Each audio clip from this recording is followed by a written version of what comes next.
Firmin Gémier est né à Aubervilliers, d'un compagnon tanneur et d'une mère des compagnons charpentiers, installé à Belleville. Il suit sa scolarité à l'école primaire supérieure Turgot grâce à une bourse, refusée 2 fois à l'entrée du conservatoire. Il apprend l'art dramatique dans des théâtres de quartier, notamment au théâtre de Belleville et au Bouffe du Nord, avant d'entrer au théâtre libre d'André-Antoine en 1892 comme acteur et régisseur.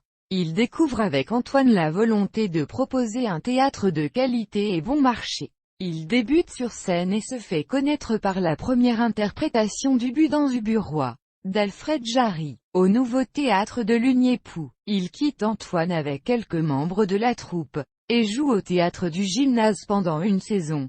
Puis dirige le théâtre de la Renaissance où il s'essaye une première fois au théâtre populaire, avec la mise en scène de 14 juillet de Romain Rolland en 1902.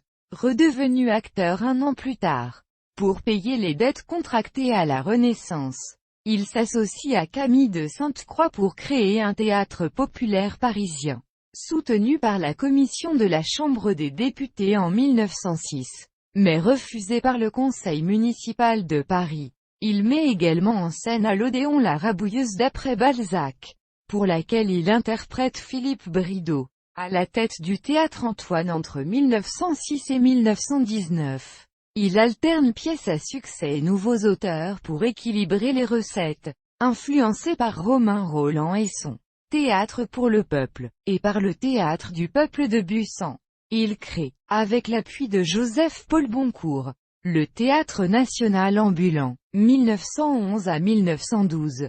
À la tête de la troupe du théâtre Antoine, avec plusieurs camions puis wagons pour le transport d'une salle démontable de 1650 places. Il parcourt la France pour présenter les pièces montées à Paris, telles qu'Anna Karénine, La Rabouilleuse et les Gaîtés de l'Escadron.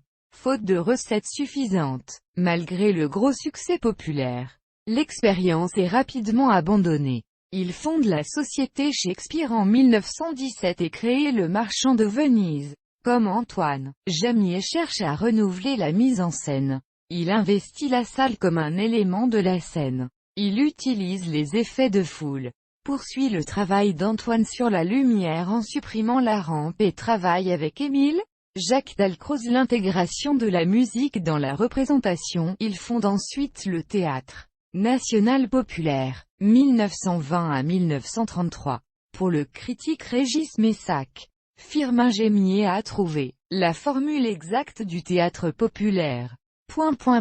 Gémier, écrit-il, a donc songé à offrir au peuple des spectacles beaux, émouvants, artistiques et aristocratiques. Il lui présente les vieux et les nouveaux chefs-d'œuvre de notre art dramatique, avec les meilleurs acteurs. Des orchestres excellents jouent du Beethoven ou du Mozart.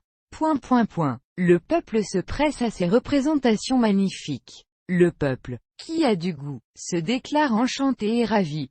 Il dirige simultanément le théâtre de l'Odéon de 1922 à 1930. Il avait épousé l'actrice Andrée Mégard, 1869 à 1952. Il est chargé d'organiser le cérémonial du transfert de la dépouille de Jean Jaurès au Panthéon le 23 novembre 1924. Il écrit un article, l'International du théâtre, pour le premier numéro de la Nouvelle Revue socialiste, décembre 1925. Dirigé par Jean Longuet, par ailleurs avocat de Gémier, et Ludovic Oscar Frossard. Firmin Gémier est socialiste et franc-maçon.